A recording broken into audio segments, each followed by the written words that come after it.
Good afternoon to you. 406 here, News Talk 105.9 WMAL, where we're making sense of the news. Coming up, Senator Tommy Tuberville is here at 5 o'clock. He was standing alongside President Trump yesterday at that courthouse in New York.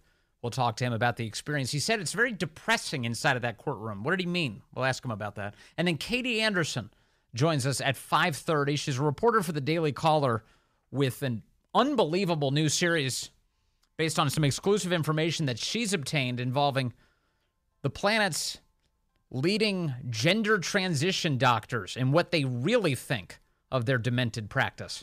That's ahead. You can join us at 888-630-9625, 888-630-WMAL.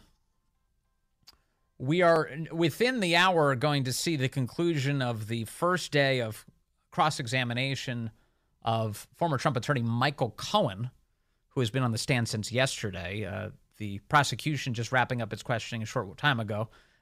President Trump's team has begun questioning Cohen, and as we understand it from where we're sitting here in Washington, they've been trying to paint a picture that Cohen is a guy who's merely trying to enrich himself and profit off all of this and would desperately like to grind an axe and have Trump thrown in jail somehow.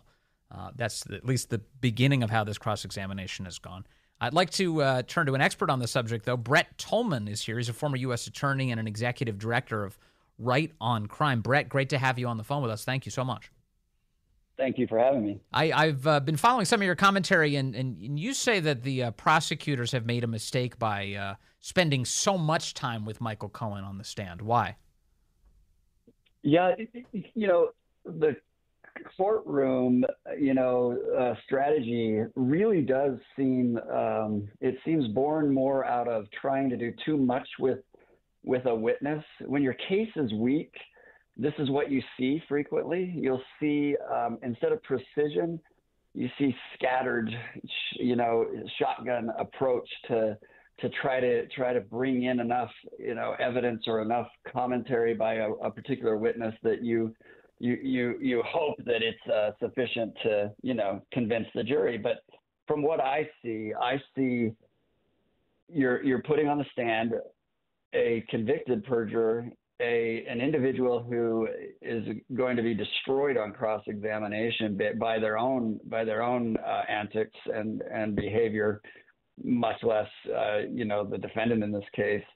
And then they leave him on for 2 solid days and on subjects that, for the most part, are very irrelevant to what their burden of proof was. So it's a very dangerous game to play when you do that as a prosecutor. But it does show signs that they don't have a ton of confidence in their case. Also, Michael Cohen further revealed himself to be even more duplicitous yesterday when they introduced evidence that there was a recording that he made without President Trump's knowledge of a conversation that they had about a different woman, not Stormy Daniels, but Karen McDougal. And it was presented yesterday as evidence that, oh, this is common practice. Look at them engaging in some sort of hush money or catch and kill scheme. But the message I'm getting from this is, hold up, this guy was supposed to be Trump's attorney, and he was secretly recording and then disseminating the audio? Yeah, it's pretty outrageous. It is unethical behavior. May have been illegal behavior, depending on where the recording was conducted. But take a look at this issue that not a lot of people are talking about in regards to that recording. Attorney-client privilege is very broad, and the privilege is owned by Trump in this instance. Michael Cohen, the lawyer, he cannot waive that privilege. So it's very, very shocking that the judge would allow this to come in to evidence. I've been shocked at what evidence has been allowed, each day that this trial goes on. Yes. But that in particular is very, very unusual to see conversations between a lawyer and his client. Well, that seems like almost entirely what Michael Cohen's been talking about throughout this. He has had, he has revealed some of the conversations he had on Trump's behalf, according to him, with other people. But a lot of this was conversations he had with Trump personally. And to me, that seems like that's textbook attorney-client privilege that Trump is entitled to unless there's some other court proceeding that says, no, he's not entitled to it because there's a clear crime committed here or something, right? That's right. You have the crime fraud exception, and you do not have the ability to waive that if you're Cohen. The prosecution should have been incredibly careful, should have established what we call a taint team that would be assembled to make sure that evidence they're going to present does not violate the privilege, because now you risk your whole case on appeal. Well, could this form the basis of a mistrial? It could. More to the point, if you had a judge that's perhaps maybe 98% of all the judges out there in the country on this case, I don't think this would even get to a jury. I think the judge would issue a directed verdict and would pull the case away from the jury and dismiss the case. On this issue of attorney-client privilege, I can't help but notice that a lot more time was spent on that subject in Georgia between Fani Willis and Nathan Wade and his buddy, and everyone's very concerned about attorney-client privilege down there. But when it comes to President Trump, no concern whatsoever. Yeah, no, it's like the rules of evidence. The judge also ignored a rule of evidence called Rule 403, and Rule 403 is to prevent any evidence that is confusing, irrelevant, or prejudicial to the defendant, unfairly prejudicial. I mean, all of Stormy Daniels' testimony fell under Rule 403 and would have been eliminated. But hey, with Trump, let's throw all the rules out and let's just see if we can get anything to stick. Insofar as we're treating this as a legitimate case before a court of law, it is interesting to me that Cohen testifies yesterday extensively about how he was, taking initiative and handling payments and trying to fix things and advising Trump to pay this and telling him to do that. And from where I'm sitting, it sounds like Cohen is admitting he's the one who was responsible with coming up with all of these schemes and then advising his client in a legal capacity to follow his advice. So why isn't Cohen sitting at the defendant table rather than on the witness stand?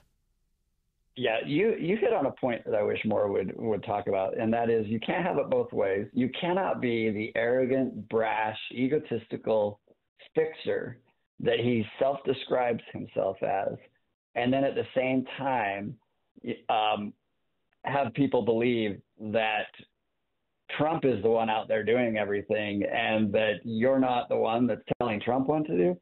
Look, I've met these kinds of lawyers and I've dealt with them, and they don't listen to their client. They tell the client what they're going to do. And that's exactly what the evidence seems to suggest as well. Yeah, it is really remarkable. Today, we also get the additional news that an appeals court, an intermediate appeals court, denied President Trump's request to lift or modify the gag order. They just said, nope, we're not going to change it. In fact, they said that Judge Merchan had properly determined that President Trump's public statements, quote, posed a significant threat to the integrity of the testimony of witnesses and potential witnesses. Brett Tolman, in your legal career, have you ever seen a gag order of this nature? No, this is one of the more puzzling things. It's clearly within the First Amendment to be able to talk about witnesses, to be able to talk about your case. It's unconstitutional to issue a gag order, but not many people understand that the gag order is created. It's a mechanism in the rule of law that is created to protect the defendant, to ensure a fair trial. I've never seen it applied just to the defendant. And if it does apply, it applies to everybody in the case so that you can ensure fairness and you're not singling out one side or the other. Here we have Cohen and Daniels and anybody else on the prosecution side that wants to say whatever they want to say. And Trump is the only one that's gagged. It's unconstitutional. I expect that eventually, as they continue to work their way up the appellate process, some sanity will come to a decision on it. Among the people President Trump and his surrogates, the people who work for him, are not allowed to talk about is former Justice Department official called Matthew Colangelo, who was number 3 at the Justice Department and is now working for Alvin Bragg on this case. In your experience as a federal prosecutor, have you ever seen an attorney go this direction in his career willingly? Matthew Colangelo leaving number 3 at the Justice Department to become a line prosecutor for the Manhattan DA? No, I mean, it's never happened in the history of the country. unless they were run out in shame and then later in life restored themselves and got into a district attorney's office or something of that nature. But to leave the number 3 position, and not only that, but to go then to a case like this, you have to have some serious judgment issues and absolute hatred for your target, Donald Trump, in order to make that kind of a career move. When you say a case like this, you mean a case that's this poorly established, that's as weak as this one is? Yeah, you're talking, it's a misdemeanor case that's been manipulated to look like a felony based on the potential of an underlying federal crime that was already declined to be prosecuted by the DOJ. I mean, if you wanted to pick the worst possible case you could ever, bounce out of the Department of Justice to, this would be it. So I tip my hat to him. His judgment, however, is lacking, and it's dangerous because it shows you that they're willing to do anything, and that the end is, justifies is every effort that they make, every rule that they break. That end, is justified. Finally, and again, thank you for your time, Brett Tolman. In the court, Alvin Bragg is alleging that Trump is guilty of what would normally be considered a misdemeanor, but it's only a felony because he committed some other unspecified crime. Here's another situation where I wonder about your legal expertise. Have you ever seen a case where someone is accused of committing a crime, but they don't know what crime it is? Well, and in fact, that's why we have the Fifth and Sixth Amendments. Our due process rights actually require the prosecution to clearly state the allegation that you are criminally investigating someone. And you have to be able to defend yourself against it. And in this instance, we still don't have anybody that's articulated what the theory of the prosecution is and what the underlying crime is. Everything we've heard is about a payment that Cohen made with very little evidence that even Donald Trump had anything to do with it, let alone making the entry into their books and business records. And what is it that is the felony that alleged bookkeeping crime was trying to facilitate? We don't know, because there's not an FEC violation based on a payment to keep somebody from telling a salacious story about a candidate. It happens all the time in this country. Yeah, it's crazy. It's totally tyrannical. Brett Tolman, thank you, former U.S. attorney and now the executive director of Right on Crime. Sir, good to have you with us. Thank you for your assessment today. Absent audio from inside the courtroom, news organizations have tried to get creative in how they convey what's happening there. CNN decided that they would do dramatic readings of Cohen's testimony yesterday, questioned by prosecutors.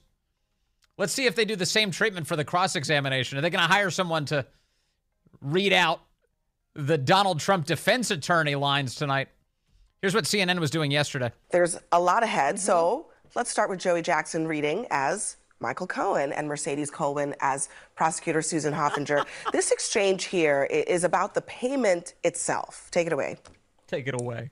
Now, after you learned from Dylan Howard and from Keith Davidson about the Stormy Daniels story and are wanting to publish that story and the conversations about purchasing that story, did you speak to Mr. Trump? I did. Can you tell us, first of all, why did you speak to Mr. Trump about it? Because it was a matter that affected him, and because that was what I always did, which was to keep him abreast. Why do these two sound like kids who just learned how to read who are trying to impress their teacher? What is this? It's tedious. It's not even good television. On the screen behind them, they were showing the transcript in black and white as they were reading it. What is CNN doing? What is this? Helping Trump's poll numbers, apparently. That's the answer to that question, to the extent that people are watching. Trump's doing better and better and better as a result of all of this. I've got so much more audio for you to share. But first, let's take a phone call. I've got Kevin in Manassas, line 2. Kevin, you are on the Vince Coglianese Show. Hello, Kevin. Hey, Vince. Hey, man, I want to give you a gold star for catching Miss Jean-Pierre's Freudian slip. I mean, you know, they rarely tell the truth from that podium, and I think she did, and you caught it, because I didn't even catch it until you said something. Well, you know something? It washed over me at first, Kevin. To your point, it washed over me because you and I both know that this is election-related. So when she stands up there and she's like, I can't talk about the New York case because it's election-related, I was like, oh, yeah, of course. And then on second pass, we listen again. We're like, wait a second. She's admitting that the White House views the entire New York scam, sham investigation, court prosecution, as an election effort. Yeah, I mean, like I said, I mean, it was maybe a Freudian slipper. She actually told the truth for a change. But look, I want to talk to the people in New York. I was born in New Jersey, Vince. I got family there. I mean, I've grown up in Maryland, Virginia most of my life, but that's my area. I go back there. What the hell are you people doing up there? Where are the protests in the streets? We got all these protests for the Hamas terrorists, but you don't have people in the streets or people walking off the job at the courthouse in protest. I listen to a lot of people on WMAL and on the news, people I respect that are constitutional lawyers or people like that last gentleman you had on that obviously know what the hell they're talking about when it comes to legalities, not these idiots on CNN. And all of them say that Mr. Trump's constitutional rights are being violated left and right. I'm at the point I won't buy anything from New York. If it says New York on the package, I won't buy it. If New York wants to kill themselves, go right ahead. I'm done with you. All right, no more Yankees caps for Kevin. It's a good point. Yeah, because, look, New York, you know, you had President Trump out there yesterday saying that he wishes people could get closer to the courthouse. I guess they're using the, quote, security perimeter as a way to keep well-wishers away from President Trump. He'd like to see them. He's a big fan of mixing it up with the people. Probably drives the Secret Service crazy, but he loves getting close to them, including hundreds of thousands at the same time in Jersey this past week. Hold on, I've got a lot more for you ahead on the Vince Coglianese Show.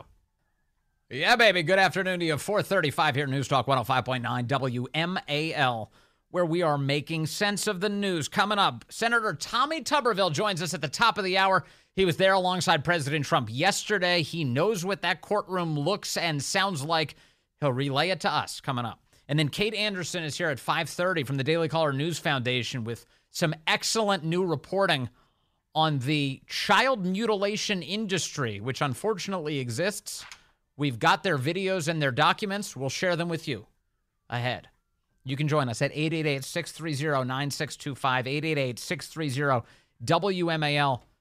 President Trump stepping out just a moment ago from today's court proceedings. Michael Cohen on the witness stand, questioned by the prosecution this morning. Some cross-examination done by the defense this afternoon.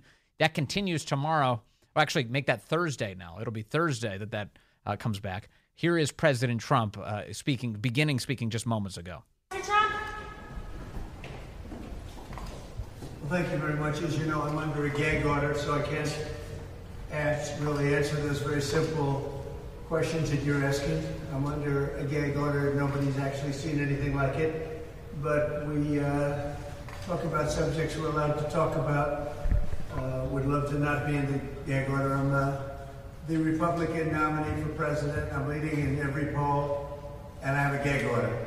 So I think it's totally unconstitutional, and we'll test that. This will be tested, because this should never happen to another candidate or another person, what's happening here. And today we had a very good day in court. You see what's happening, and you'll have to report it because I can't talk about it too much. But I think it was a very, very good day. The voters are getting a John McLaughlin, probably number one poll number with Fabrizio. John McLaughlin is probably the number one pollster.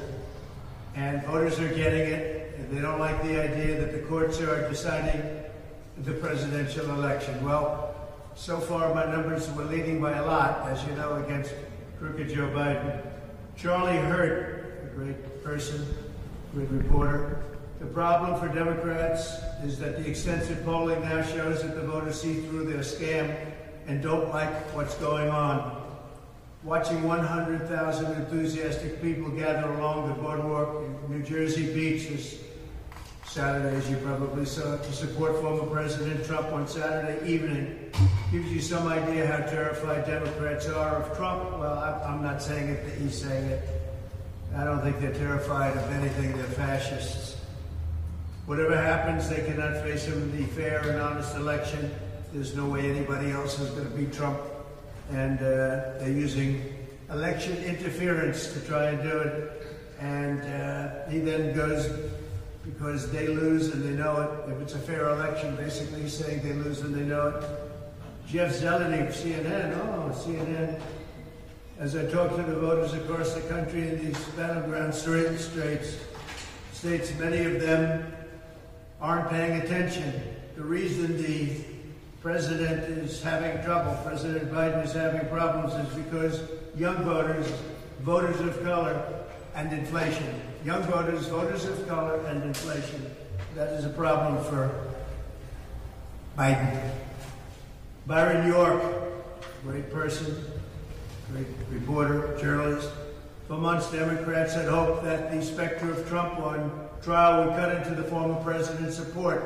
Now we're in the 5th week. Can you believe I've been in here for 5 weeks instead of campaigning?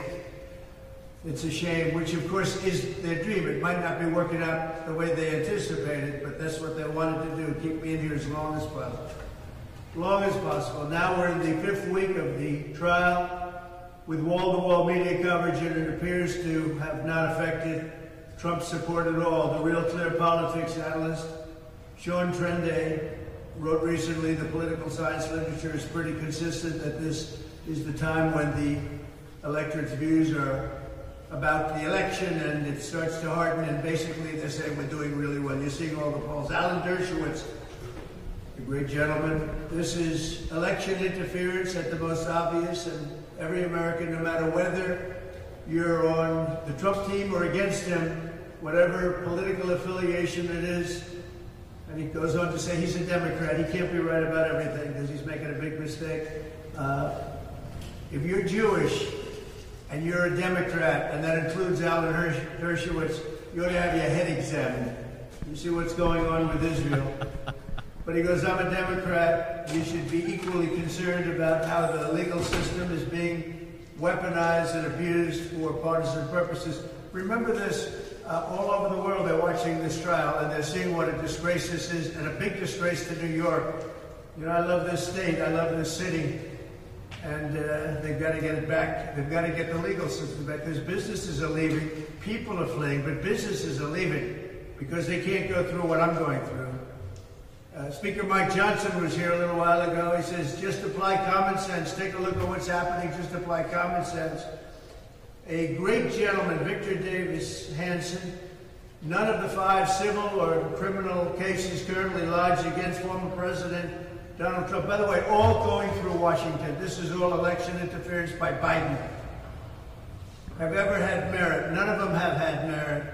These criminal and civil trials are merely the continuation of extra legal efforts of the last 8 years to destroy a presidential candidate in lieu of opposing him in a transparent election. Victor Davis Hanson. Like China so and good. Russia now boast that America's new political prosecutions are similar to those of their own system, and even more so.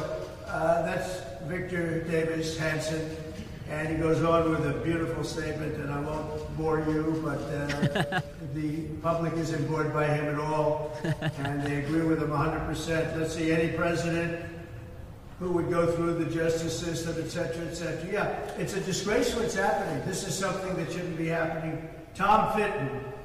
I've carefully tracked the at-real Donald Trump trial up in New York. The prosecution, in quotes, prosecution meaning persecution, hasn't presented any evidence of a crime by Trump whatsoever. Nope. Judge Merchan is, well, he says very negative things about him. I don't want to say that about the judge. I'm not going to say that. He's going to hold back. Matt Whitaker, former acting attorney general. I'm deeply concerned about the trial in New York targeting President Trump. It's very unfair, et cetera, et cetera, et cetera. Brett Tolman, gag order is utilized to protect defendants, rarely if ever applied to one side. They've never seen anything like this gag order. You haven't either. And hopefully you will never again. it's never seen before. It applied to only defendants. You have a constitutional problem without ability to say anything about your own case. I am not allowed to talk about big portions of my case. True. And nothing like that's ever happened. They're allowed Also to talk, the other side, but I'm not. Governor Doug Burgum, who was here also. Many politicians were here today, many congressmen and senators, etc. It's a good thing. We know from the polls that President Trump is leading all over the country, and the conclusion is that the American people have already acquitted President Trump. I believe that's true, and I believe that a large portion, 80-some-odd%, say this trial is a disgrace. And so are the others, by the way, if you look at the way they're going. Take a look at what's going on in Florida with deranged Jack Smith. He got caught with his hand in the cookie jar. He got caught doing things that you're not supposed to. That's why we call him deranged Jack Smith. He's a deranged person. Representative Byron Donalds, terrific young congressman. This is a travesty of justice. Look around New York. New York's got a lot of issues, and he talks about the issues. We have people being killed right outside, and yet we have 20 prosecutors sitting over there for what most people, almost every single legal analyst says, no crime. There's no crime. But we've got all the DAs in there, and they say it's no crime. Corey Mills, this is nothing more than election interference at its finest. The American people see the sham indictment for what it is. So that's it. Look, the trial is going very well. It's the 4th week. I've been stuck in here for 4 weeks. I call it the icebox. We call it the icebox. Now, today, this is what they should be looking at right here. That's what they should. This is called He's holding our new wave of crime. He's holding a picture of an illegal immigrant. I've got to pull up the data on the specific one, but it's an illegal immigrant in the country who committed some sort of heinous crime. I call it Biden migrant crime because he's allowed probably 15, 16 million people into our country having no idea who they are. Many are from prisons and jails. Many are from mental institutions and even insane asylums. They're emptying out all over the world. They're coming into our beautiful USA. And this is a man just charged with the death of a 3-month-old baby. This right here. This is what we're allowing into our country. No checks, no nothing. And then on the economy, interest rates are rising at a rapid rate. And inflation is going up very, very powerfully. And if you know what inflation really is, it's a country buster. Inflation over the last, if you look over 500 years, you look at countries with inflation, they're busted. They bust up countries. And that's what we have. We have record inflation, and it's back. And people are dying because of it. You would have had no inflation with me. We were down to practically nothing. You have record inflation and it's back, and you have very high interest rates. People can't buy homes. They can't buy anything. Also true. They go for food and it's 40, 50, 60, 70, 80% more than it was just a couple of years ago. So that's a shame. We'll be back tomorrow. Again, we had a very good day. I think we're exposing this scam for what it is. Thank you very much. Do you have faith in your legal team? Would a new Trump DOJ enforce the Comstock Act? When do you think this will conclude? Are you afraid of being convicted? All right, a bunch of useless questions from the reporters on hand. Of course, Donald Trump not answering any questions. He's just making statements to some success in the polls. Obviously, as he walks away, you heard him say a moment ago, "I'll see you back here tomorrow." That's not the case. It'll be Thursday, but I'm sure so many of these days run together. He's on the campaign trail tomorrow, and I believe I saw a report that he's also doing some fundraising tonight with some of the lawmakers who are there standing alongside of him today in New York. So he's making the most of his time there, both by using the earned media, the camera time, in order to draw more people to his campaign and to point out how tyrannical this left-wing persecution of Trump and his supporters is, but also, of course, doing actual fundraisers and going to the campaign trail. I saw one report indicating that the Trump campaign believes it's going to raise $25 million this week, which is a nice haul for those guys, and with only one actual weekday on the campaign trail. Now, I told you that he held up a photo of an illegal alien and was indicating that this illegal had committed a crime in the United States. Breitbart has the report. Illegal alien charged in death of 3-month-old was deported under Donald Trump. The Breitbart report has the same photo that President Trump was just holding up of the illegal in his prison outfit, standing there for the mugshot. An illegal alien charged in connection with the death of a 3-month-old had been deported under former President Donald Trump, a report details. Melvin Jesus Aquino Enriquez, a 26-year-old illegal alien from Mexico, was arrested and charged on April 17th with causing serious injury to a 3-month-old after the child was admitted to the hospital with severe injuries on April 14th. The baby ultimately died from his or her injuries on April 21st. In addition to being connected to the child's death, Enriquez is accused of strangling the baby's mother. An Immigration and Customs Enforcement official now tells Fox News Digital that Enriquez was deported from the United States in late 2020 under Trump. According to the ICE official, agents encountered Enriquez in March of 2020 after he was arrested and booked in Harris County, Texas, for criminal trespassing. After a detainer was placed on him, Enriquez was turned over to ICE agents on April 28th of 2020. In September of 2020, a federal immigration judge ordered Enriquez deported from the United States. That same month, he was returned to Mexico. Sometime after being deported, Enriquez again illegally crossed the U.S.-Mexico border and resettled in Montgomery County, Texas. An ICE detainer has since been placed on him while he remains in Montgomery County, Texas jail on a $750,000 bond. One would assume that if he came in sometime after he was deported in September of 2020, it's probably during the Biden era when Biden was being and has been so welcoming to illegal foreign nationals pouring into our country. It's amazing. So he's, again, not only commenting on the trial to the extent that he can, but pointing out that the horrors you're seeing in the country, they don't have to be that way. And we could change who's in charge. And that's what the presidential election's all about. Hey, look, Vince, this gag order against the defendant only makes this court case against President Trump the most unconstitutional in the history of the United States. That gag order should have gone against everybody in that courtroom or nobody. And this is absolutely outrageous, and it has to end. And it's consistent with the way that all of these lefty radicals talk, all of these Marxists, which is you're not allowed to say anything that goes against our narrative or else you're threatening us. And that's the way that the judge is imposing a gag order on Trump. Trump's not allowed to talk about any of the people that are involved in this case. The reason for that, the rationale to the extent that they have anyone at all, is, people are going to feel threatened if he mentions them. How absurd, especially given that he's the defendant and they're trampling all over his constitutional rights, Phil. I think the Supreme Court should actually intervene and ask the DOJ to remove this judge because he's stomping all over the law. And he's stomping all over the constitutional rights of an American citizen. It doesn't matter that it's President Trump. He's an American citizen. Yeah, a lot of these people should be in jail, not Trump. Phil, thank you very much for the call, as always. This is so transparently corrupt, this whole thing, that even Dan Goldman, the Levi Strauss heir, thinks that, like, this is getting kind of ridiculous.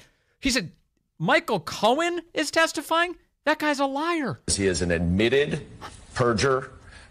He is an admitted liar. He has testified inconsistently on the stand, so he's either lying one time or the other, and he will be really skewered on cross-examination for that. Damn, that was on MSNBC. And as far as I'm aware, that was not artificial intelligence. Although that, by the way, that technology, just to run off into a tangent for a moment, that technology is getting scarier and scarier by the day. Microsoft and Google, they're all releasing their updates. And we're getting to the point where it's going to replace all of us soon. So enjoy your human conversations while you can, while we can still make fun of Dan Goldman in public. Pretty soon this is all going to be replaced by AI. Ugh. Not looking forward to that. I'm sure it'll have some advantages, but I see a lot of downside, a lot of peril in the future. Hey, Senator Tommy Tuberville, he's a human, and he always tells it like it is. That's coming up just moments away, and he was with President Trump yesterday. He said that courtroom is depressing. He's not the only one to say that. Everybody who keeps walking in there keeps saying the same thing. Well, ask him what he means. Why is it so depressing in there?